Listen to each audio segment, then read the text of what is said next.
We are the anchors of Queer News Tonight, and this evening we discuss the queer headlines. Supreme Court Justice Amy Coney Barrett says she believes that marriage equality is secure despite political posturing from the right. Jimmy Kimmel invited Drag Race star Trixie Mattel for a special Drag Queen Story Hour, featuring a book from a surprising author. The No King protest drew people together over Trump's policies. Many came to support the LGBT and especially the T. Book bans in military schools have been overturned.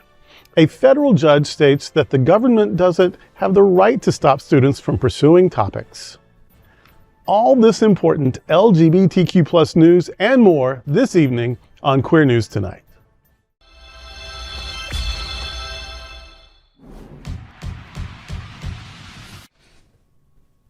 Welcome to Queer News Tonight. This is the world's first and only LGBTQ daily news television show, broadcasting live and available on demand on your favorite streaming channels. We are proud to announce that YouTube has recognized Queer News Tonight, certified by analytics company vidIQ, as the world's most popular LGBTQ streaming news show. Our queer stories have reached over 11 million views. We are proud that Queer News Tonight has more YouTube subscribers than any other LGBTQ brand in Florida. We thank you for watching and supporting our voices in the LGBTQ community. There is no other news program in the LGBTQ world like Queer News Tonight. It is Tuesday, October 21st. We are live and literally out of the closet and into the headlines. So many of your important stories we will tell this evening on Queer News Tonight.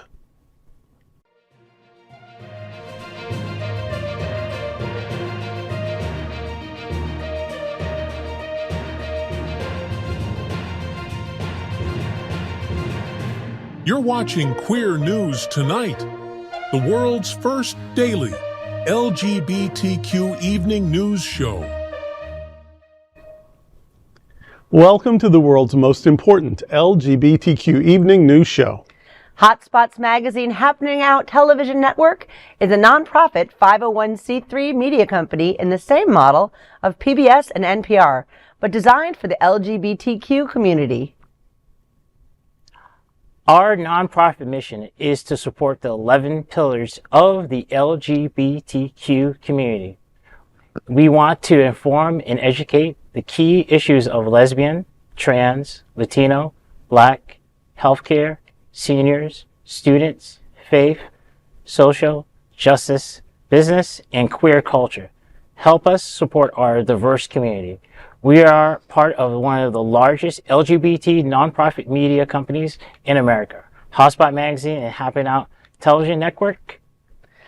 In 2025, our magazine is celebrating 40 years of the LGBTQ experience, and Queer News Tonight is celebrating our 5th anniversary with more than 10,000 LGBTQ television stories. We will produce the 25th anniversary of our Stonewall Pride Parade and Festival on June 14th. We present Pride Fete in August and Pride Fort Lauderdale in February. Our magazine, events, television news, talk, and entertainment shows support our mission to educate the LGBTQ and broader community. In 2025, more than 100 leaders will host this show to support the LGBTQ community. Let's meet today's anchors at Queer News Tonight. Let's welcome anchor Jennifer McClain, a powerhouse entertainer for over 20 years, has captivated audiences from Key West to Fire Island and beyond. Featured on CNN and in the film Big Easy Queens, she's a multi-award-winning singer and actor celebrated as South Florida's favorite local celebrity and beloved performer on land and sea. Jennifer, your Quirky Christmas Cabaret is coming to town. Tell me what's happening out.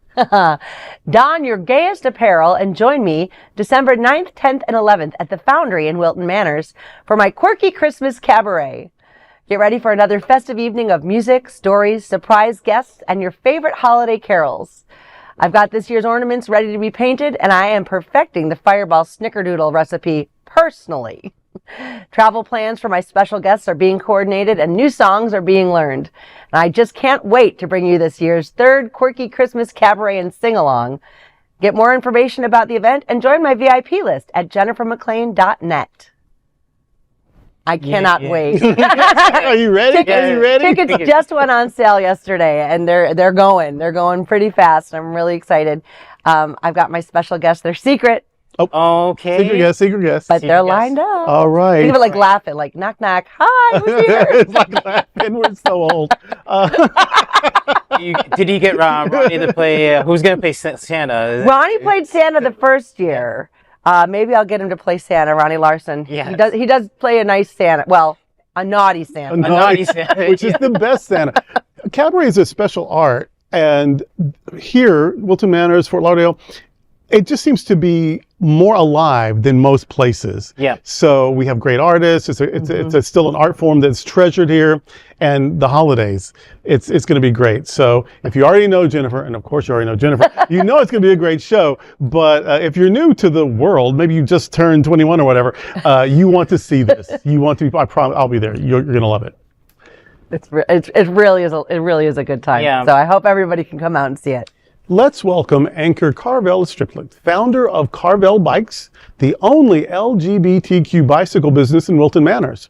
She is an unapologetic, proud, Black, trans woman and member of the Wilton Manors Community Affairs Advisory Board. She also serves as the Deputy Director for the Florida Democratic LGBTQ+ Caucus. Welcome, Carvelle. Yeah, it's been great to come here. Thank you, guys. The shop, it's been 3 years at the current location, but next month I'm going to be taking part of the Joyride. Joyride is a replacement fundraising bicycle ride. This year we're running from Orlando to not St. Petersburg, but Tampa.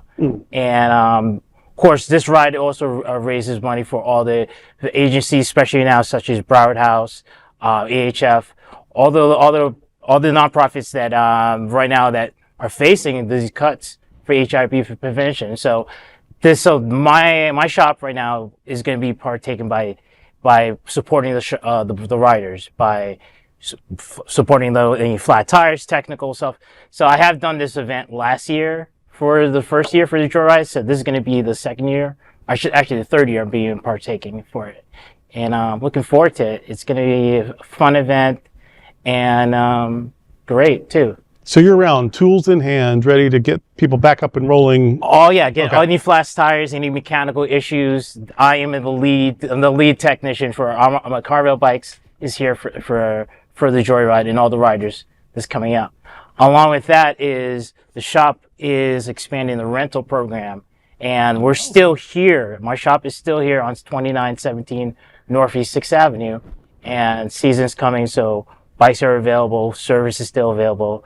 Your favorite bike shop here in Wilton Manors is still buzzing and running, helping everybody get back on the road. That's great. That's exciting. Great. The thing I hate about biking is the maintenance, is the upkeep. So the idea of renting, where let somebody else take care of all that. I just ride when I want to ride, and let somebody else take care of that. That is great. I love that idea. We have such a wonderful Wilton Manors is such a nice compact community, but still it's a little bit to walk, and especially it can get hot. So if they can rent a bike, people come from out of town and they're visiting, they're staying at an Airbnb or wherever. This come down. That's great. Yeah, and so there's daily and there's weekly rentals. So that aspect of the business is growing and flourishing at Carvelle Bikes. Excellent. Yeah, That's wonderful. That's and by great. supporting Carvelle, you're also then helping support the Joyride. Yeah. Absolutely. So many good things. And of course, let's welcome tonight's lead anchor, Bishop Durrell Watkins. Durrell is the senior minister at Sunshine Cathedral, one of the most important LGBTQ churches in the world. He is an auxiliary bishop of the Global Justice Institute and the current president of the Divine Science Federation. Durrell, the Golden Ghouls, picture it, Halloween 2025 show is at the Sunshine Cathedral this Saturday. Tell me, what's happening out? This Saturday, October 25th at 7 p.m., join us as the Golden Ghouls celebrate Halloween. Your favorite golden-aged grannies have been asked to perform at the Shady Pines Halloween Ball. But just as the show is about to start, Sophia has gone missing. Is this a Halloween trick, or has she fled back to Palermo? Grab your pals and confidants, dress up in your best spooky golden attire, and get ready to have a hauntingly good time with the Golden Ghouls. The new Cathedral pub will also be open to connect with friends before the show starts, and it's sure to be a night you won't forget. Get your tickets at sunshinecathedral.org. This is the second or third time, I think, that we've had a Golden Girls pantomime or whatever. But they've been different groups. This is a really good group. Okay. So sometimes you think, if you've got group loyalty, I don't know which one to tell you it is, other than it's the really good one. They're funny, and what they tend to do, which I haven't seen this one yet, is they tend to use actual dialogue from the series, but then contextualize it to what they're doing, what's going on. It sounds like a play that play, but with zombie theme. Yes. They sort of take the show and they make it into a play, but with dead people because they're all dead, but they bring them back to life through these drag artists. I mean, it's a good time. And then of course, we have our own the pub, we call it, which is like the social area or whatever. So free parking. So it's a good kickoff to the season, and a good preview for Halloween, which is just a few days later. Well, that sounds like a lot of fun. Yeah. Everybody can come and say thank you for being a friend. Yes. Wear whatever you want to. Yeah, wear your your Golden Girl drag, but also your Halloween, like zombie bland. Exactly, zombie bland. Right here. Zombie moo chic is yours. That's exact attire. Queer News Tonight looks forward to seeing you at Golden Ghouls on October 25th. I'm Bishop Durrell Watkins, and let's queer up the USA View. Justice Barrett says, very concrete reasons marriage equality will stay the law of the land. In a recent interview with the New York Times, Supreme Court Justice Amy Coney Barrett explained why she feels marriage equality is still safe. She stated this was due to strong, quote, reliance interests, end quote, in the ruling, which she defined as things that would be upset or undone if a decision is undone, end quote. She stated that the reliance issues in Obergefell v. Hodges go beyond just claims that those interests are social, saying, quote, that kind of sounds like things in the air. Those are very concrete reliance interests, so those would be classic reliance interests in the terms of the law, in terms of legal doctrine. Those are financial. Those are medical, end quote. After the overturning of Roe v. Wade, comments from Justice Clarence Thomas argued that the same reasoning could be used against Obergefell. Justice Alito has also expressed a dislike of the ruling, although he has said that the decision is, quote, entitled to respect, end quote. In a recent interview with CNN, former Justice Anthony Kennedy, who wrote the Obergefell opinion, said, quote, a large part of the reasoning in the opinion and the background of the opinion was that I had not known how many children were adopted by LGBTQ plus parents. At first, I thought there were 75,000 children or so. It's in the hundreds of thousands, end quote. I have no idea what that means to him. Like, if it was more, he wasn't going to support it, or because there's so much more, he should have supported it more wholeheartedly. I have no idea what he means. But it sounds like he's saying that he didn't think that there was enough children that would matter if that makes sense. It. Yeah, okay. That's what that, to me, that's what that says. Right, but now he knows there's a lot of families involved. But if there's only one kid. I'm saying, one family you could tear apart, that to be okay? Yeah. And I don't trust any of these people. No. This, Amy Frozen, whatever. She said, she said when she got on the court, Roe v. Wade, that's settled law. Don't worry about it. And couldn't wait to vote against it. So, first of all, this is probably the least independent court of our lifetimes. Oh, absolutely. So whenever they say anything, I don't buy it. Yeah. I'm hopeful that her argument is solid, but I know that Clarence Thomas wants us erased, and they have made so many horrible, devastating decisions very recently, over the last 2 or 3 years even, that I don't believe anything they say. We have to stay on guard. We have to be paying attention because they are on a rights-destroying crusade. And whenever they say, "Oh, but don't worry about this one," that might mean worry extra. Yeah. I mean, like you said, they all said, as far like Roe v. Wade, that's the law of the land. That's the law of the land. They said that under oath. Right. Testifying, they said, that's the law of the land. We will not change it. And first chance they got. Gone. And if that's not medical, I don't know what is. Right. Exactly. And I mean, like Derry, like you said, I'm an internal optimist, and even though these people, like, they're like, you have Barrett going against, like, turning against decisions and things like that. However, I'm saying we have to be here to keep the faith, like I said with Daryl. And it's kind of sad that they're one-sided for women's rights and not coming in for our rights here too, but it's alarming. And because of the intersectionality and because of, there's no such thing as a single oppression. I never buy that they're only coming for one, because because the first one they come for is the test case, because they want to come for everybody who, the reason there is a margin is because they want people in the margins, and they're not trying to give that up. Especially not right now. I mean, when you use your voice just to gather and peacefully, protest, and a personal attack comes from the president of, him imagining dumping sewage on people who are just using their First Amendment rights. Unbelievable. That's the world we live in right now. I find it very hard to be. Unfortunately, living in that movie, Idiocracy. Right. Yeah, really. Right. It really is, and it's frightening. But at the same time, they're stumbling on their own feet. That's what I wanted to convey before. Yeah. I lost my train of thought before, but it was that I'm an optimist because they're creating so much division in our country that I see that, like I said, I'm not wishing bad things, but I'm seeing that they're stumbling upon their foot.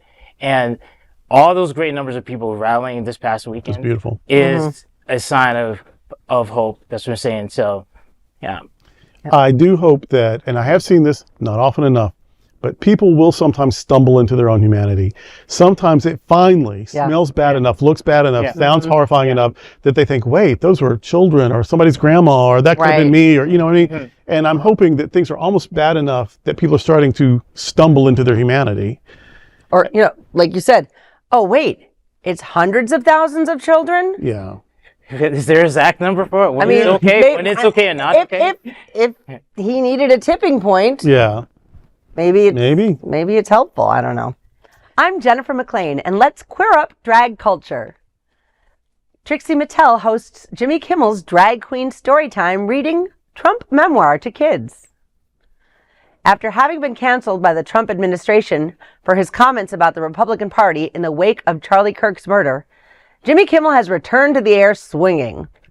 On the October 15th episode, Kimmel announced that he was presenting a special drag queen story time in order to, quote, build a bridge and to join hands through literature, end quote. He then introduced Drag Race star Trixie Mattel to read a very special book to a group of children. The book chosen to build a bridge between Kimmel and the president? Eric Trump's Under Siege, My Family's Fight to Save Our Nation.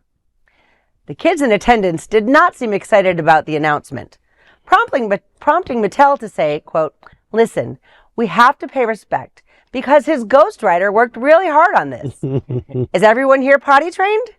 Eric isn't potty trained, end quote. She then suggested a, quote, science experiment, where she and the kids threw a copy of the book into a wood chipper saying, quote, this might not be a great book, but it's going to make excellent confetti, end quote. This isn't the first time that Trixie Mattel has appeared on Jimmy Kimmel's show for Drag Story Hour. Her first appearance was in 2023, where she read Ted Cruz's Unwoke, How to Defeat Cultural Marxism in America.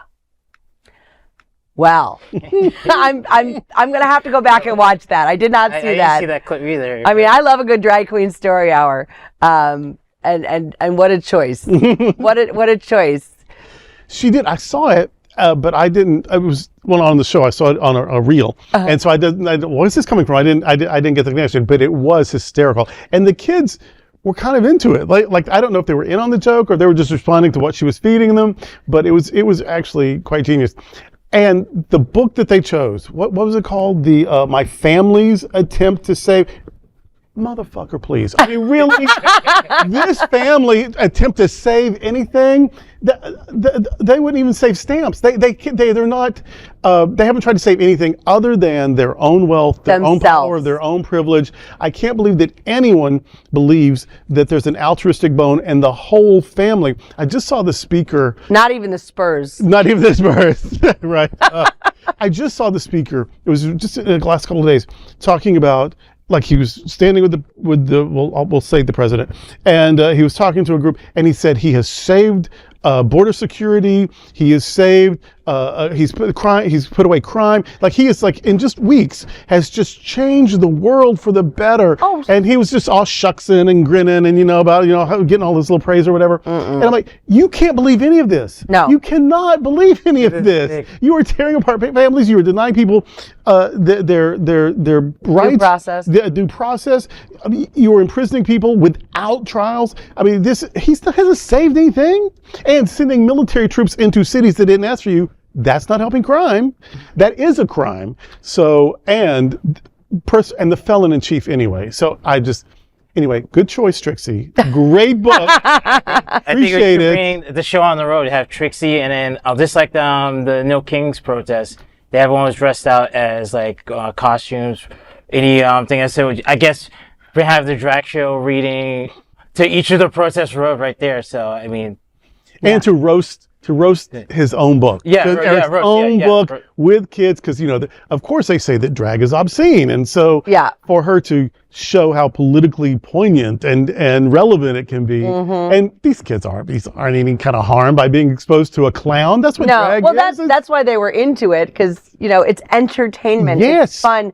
It's But and with a little dig that the kids aren't going to know what a ghostwriter is. Maybe they think it's a Halloween book. Right. But all the parents knew, oh yeah, Eric didn't write this. Just another way to make a quick buck. Exactly. I'm Carvelle Estriplet. Let's queer up the U.S. view. Here is how LGBTQ rights were front and center at No Kings. This weekend, it estimated that approximately 7 million Americans across the country took the streets to protest Donald Trump and his policies as a part of this second No Kings Day protest. Top protests cited were Trump's attempts to stifle the First Amendment rights, aggressive ICE raids, abortion rights, and LGBTQ rights. The queer community has faced increasing attacks from this president's administration, especially transgender individuals like myself. The Trump administration has banned gender-affirming care for minors and has pushed universities to ban transgender participation in sports, as well as to block bathroom usage. And the Supreme Court has also been hearing arguments against banning conversion therapy. Human Rights Campaign Chief Staff Jay Brown was at the No King rally in Washington, D.C., where he said, quote, "This president has a dark vision for America, one where families are told how to parent their children, where our doctors are forced to forego the oath to do no harm, where the government is ripping families apart and hurting our people, and they're cutting billions of dollars from HIV prevention and treatment. They're banning our books. They're firing teachers for use of teachers' nickname. They are firing gay workers who are putting pride flags on their decks.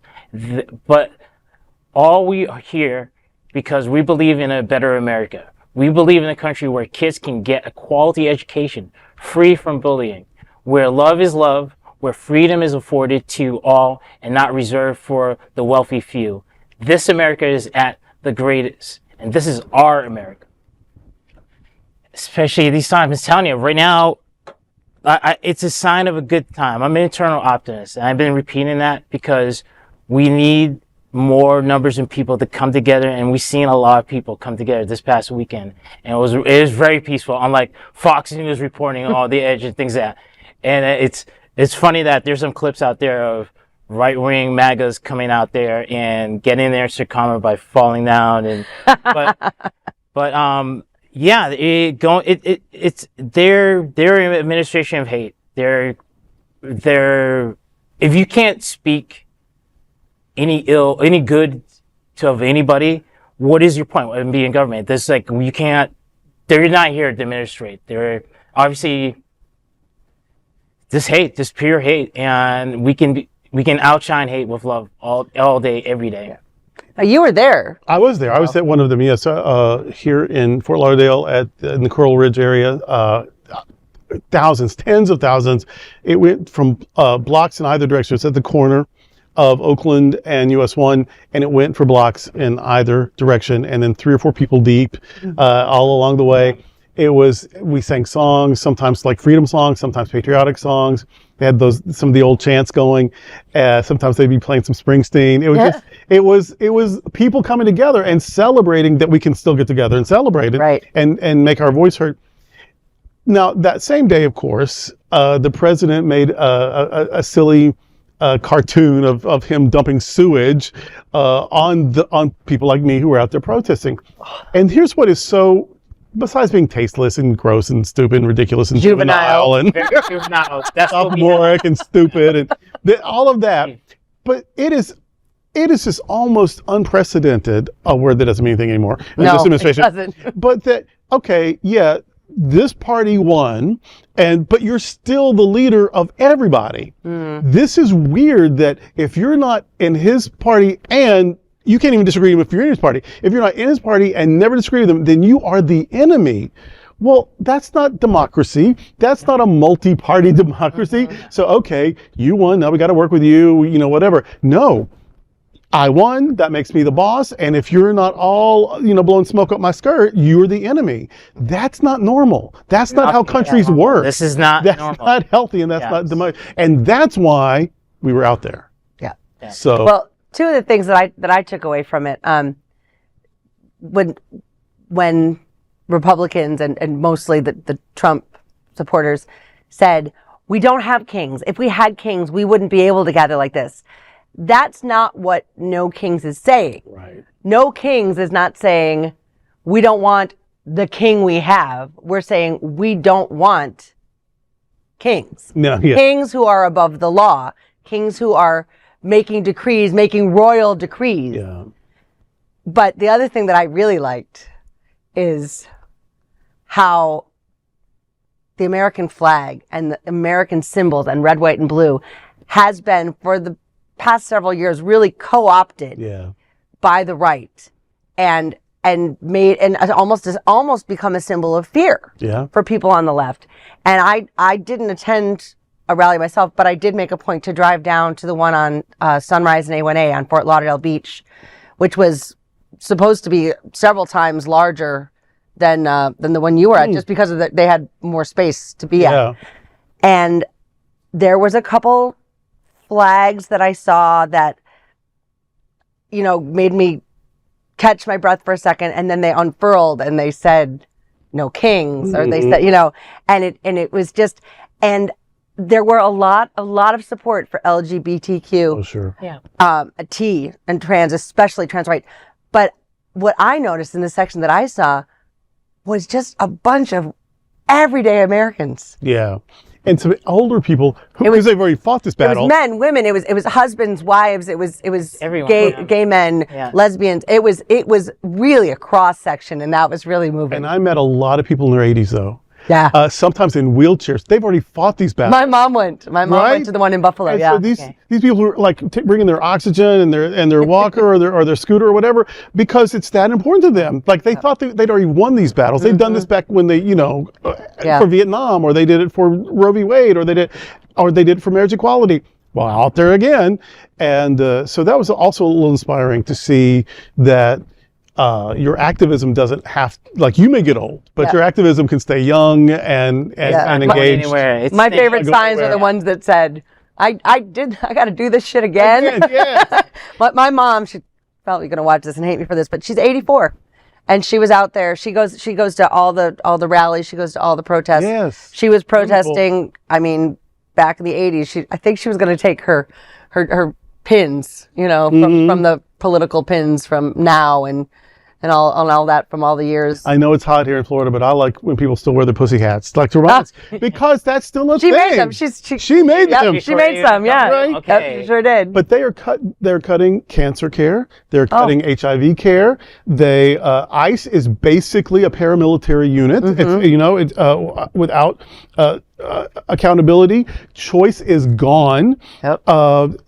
Trans people are literally under attack. They are literally being erased and demonized and dehumanized and moralized and treated like an enemy. These are citizens of the country. Do you know what I mean? And so I get so discouraged. And this weekend was one of the few times in the last forever that I was encouraged. Yes. Yeah. Because I don't know where we've been all this time, but I mean, well, in June it happened again, didn't it? But we're in the streets, and it was, I think, 7 million in the country, and then more worldwide. And just here in Little Bitty Fort Lauderdale, there were about, I would guess 800 people about where I was. And I think it was about 2.5 times that at the beach. Yeah. Yeah. I love that. I mean, every major city, you saw the numbers. So it's just like there is like I said, this administration, the level of how they're going to stumble on themselves as far as that, because there's enough people in this country that are seeing the light on how that, and then like you said, the level of with these MAGAs, I'm calling these of dissonant, being like not understanding that we're not saying there's no kings. It's like I've lost my point. I'm so rusty in this thing. I know. We're using king, maybe dictator would have been a better They word. prefer a dictator. Yeah. They prefer that. But we all know that that's what we mean. Yeah. So But the other thing too that I had read is they said it only takes 3.5% of the adult population to publicly protest to stop an authoritarian government from completely seizing control. And we surpassed that this weekend. Yes. That's good news. Yeah. I'm Bishop Durrell Watkins, and let's queer up politics. Pentagon ordered to restore queer books and lessons in military schools. A federal judge in Virginia has ruled against a Trump administration policy that banned LGBTQ books and lessons from schools serving military families, stating the policy likely violated students' First Amendment rights. EK, Department of Defense Education Activity, presented a challenge from the families of 12 students who argued that 3 executive orders by Trump banning content that discussed what he called gender ideology and, quote, divisive equity concepts, end quote. The Department of Defense argued that the school libraries were not subject to First Amendment protections due to the legal concept of, quote, government speech, end quote, a doctrine that shields government communication from compliance with the First Amendment. ACLU spokesperson Emerson Sykes issued a statement after the ruling saying, quote, "This is an important victory for students in DODEA schools and anyone who values full libraries and vibrant classrooms. The censorship taking place in DODEA schools as a result of these executive orders was astonishing in its scope and scale, and we couldn't be more pleased that the court has vindicated the First Amendment rights of the students this has impacted," end quote. I am so glad for this. I'm glad that one court at a time is sort of stepping up, one little protest at a time, one comedian at a time, one sermon at a time, that we're doing all that we can from every angle to resist what is honestly, and I think it's like the frog that's in the water that gets hotter and hotter and hotter and doesn't realize. I don't think we realize how much trouble we're in, because they've turned up the temperature so gradually, but it's hot. Yep. It's hot now, y'all. It's still hot. Yeah. It's super hot. What about all of those journalists who walked out of the Pentagon? Yes. That phrase that you said, government speech, is not required or to comply with the First Amendment? Yeah. Right. Hello. I mean, that's clearly what they've been doing, right. But to have it like spelled out like that. Basically, it was a loyalty oath. That is true. That's not, this is not. And by executive order to remove books and film. And here's what is bothering me so much is that if it's politically motivated, or if it's culturally about a certain kind of group, or if it's basically, if it ain't white, male, straight, and evangelical Christian, they want to clamp it down. And so this is not only censorship, but this is censorship in service of authoritarianism. Yeah. And only because I get a little squeamish, do I not call it Nazism? Do I not call it dictatorship or whatever? But it's all those. I'm saying it is, and I'm tired of how they're using the trans community right now as a punching bag since the Charlie Kirk death. And I bring that up because they use this. The trans and ours as a distraction, or as a projection, because at that service for that person at Kirk's service, they had Grindr crashing. They always using either they're projecting, they're hating, or using us as a distraction. In this case, this administration is both. Yes, there's people who are they're disgusted by us, but also have internal issues with themselves. Exactly, and. It's all playing out right there. And that's classic bullying behavior, but on a government level, find the fewest people that can stand together, like the smallest group, and bully them because you assume that no one else is going to stand up with them, and that is just... They're demonizing the lowest 1%. I don't mean No, people they perceive as weak. We're always here, but we're not the smallest 1%, and propping up the 1% of the billionaires. And this is and that's the 1% we should be talking about. They've gotten so not the people trying to live their lives hand to mouth. They don't even hide it though. Remember, you always got the subtext. You could always figure out the dog whistle. They're just telling you. They're not hiding it anymore. No. That's the part that I actually kind of like, because they're projecting, they're showing their heart on this sleeve, and like I said, we have the numbers. We have people standing up. It does make it easy to know who not to support. Exactly. And cruelty is never patriotic. So if you think you're doing a good thing by being mean to people, by trying to ruin their lives or erase their lives, that's not patriotic. That's not even being a good person. So maybe look at that for a minute. LGBTQ 1 Minute News. LGBTQ 1 Minute News. Let's queer up politics.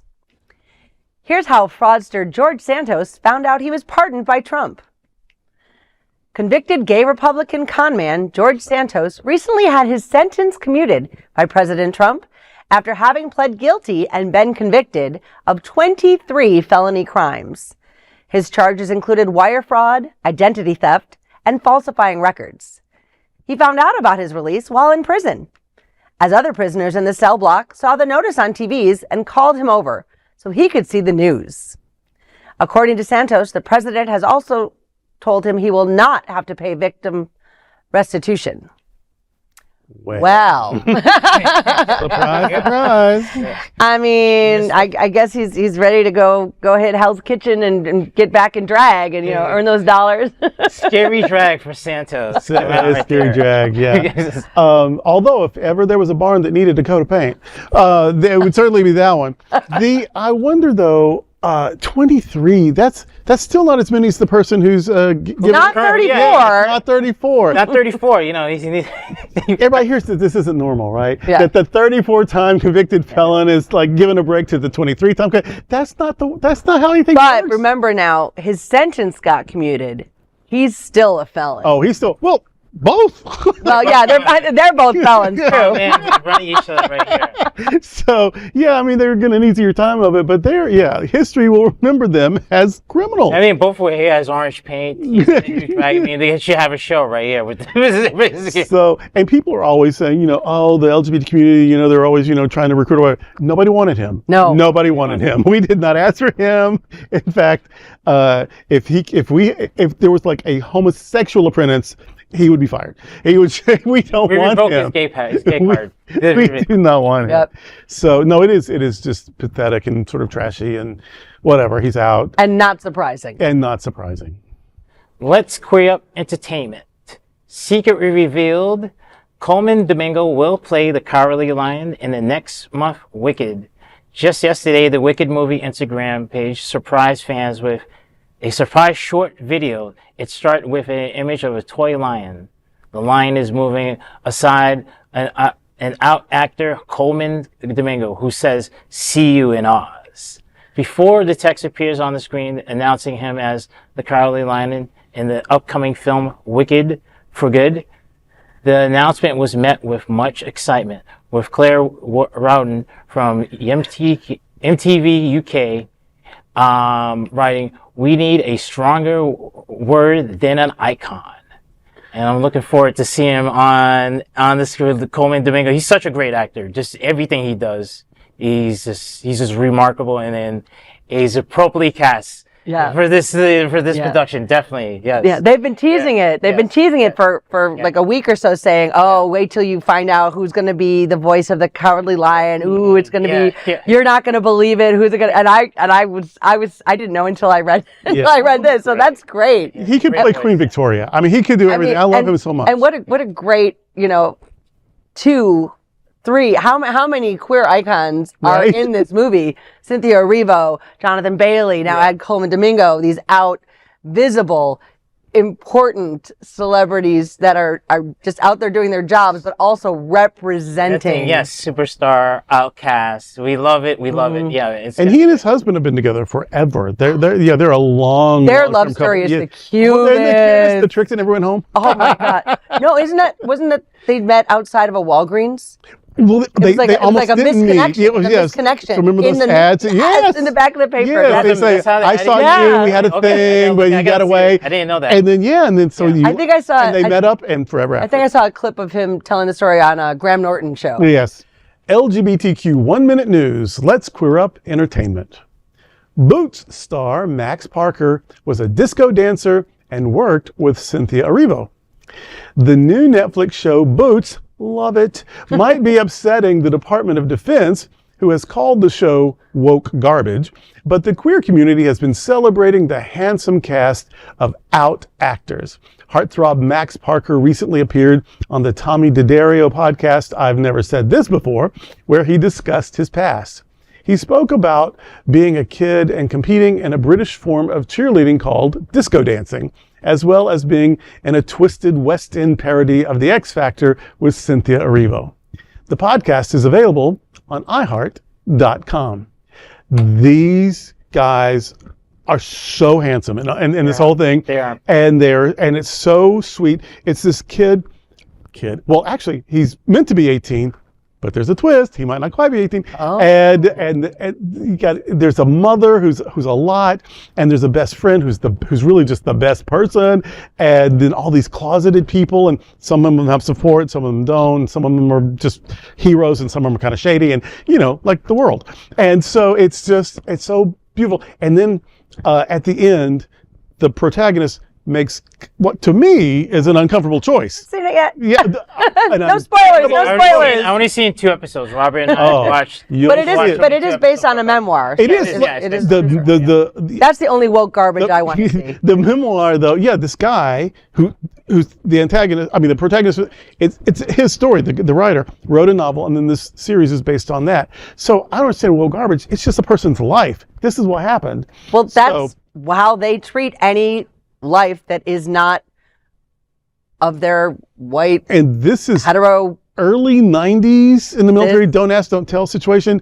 So it's very other than they exist. I mean, this is not an in your face with flags and signs. This is 1990 Marines, so woke my ass. But it's good that this series is out right now, especially on Netflix, and it's getting popular, it's getting recognized because queer history is being acknowledged, being shown, and especially now in light of our rights being taken away, having and plus it's just a great show. It's a great novel too, but having our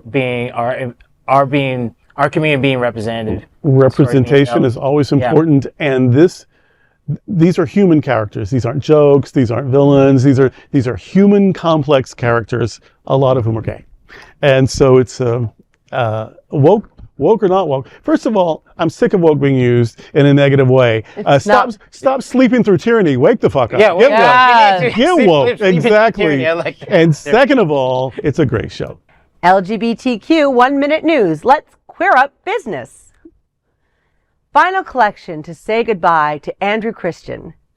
Famous gay fashion designer Andrew Christian, who has previously appeared on Queer News Tonight, announced his retirement earlier this year. Last week, he announced his final collection, Bespoke. On his Instagram, he posted, quote, "My final collection is here, Bespoke by Andrew Christian.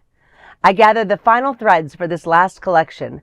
One last precious chance to wrap you in the love that you have given me," end quote. For years, Christian faced backlash over the focus on young athletic models for his lines before releasing his Thick collection with the tagline, "Sexy is not a size." Yeah. Well, it's sexy. It is sexy. No doubt about that. No doubt about that. He's awfully young to be retiring, Don't you but think? But Is this a marketing play? I don't know, but it's Oh, I see, it could be. See, but yeah, or maybe sometimes you just make so much money you just don't have to work anymore. I mean, yeah, maybe he's just tired. He's Yeah. like, I just want to enjoy my Thick collection. My Thick collection.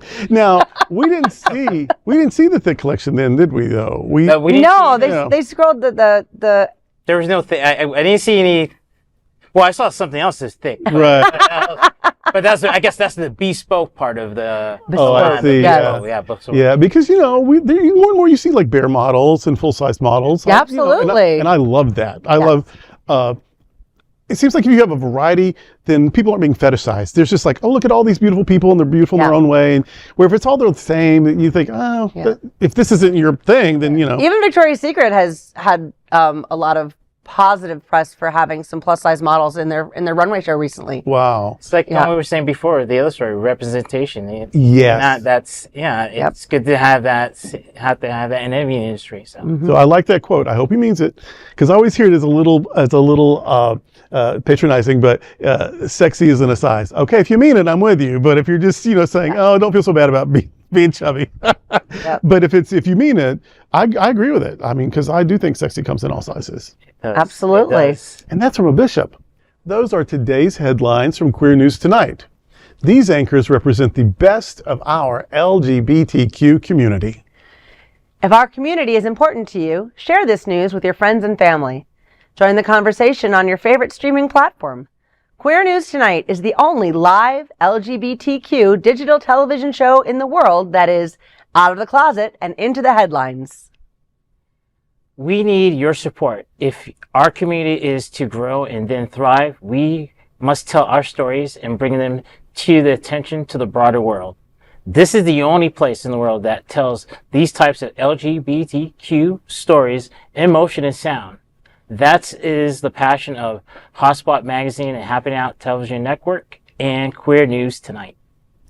I'm your anchor, Bishop Durrell Watkins, and on behalf of these LGBTQ reporters, the anchors of Queer News Tonight, including Jennifer McClain and Carvelle Estriplet, we will see you daily at 8 p.m. To our LGBTQ world, we wish you a good night. Good night. Good night.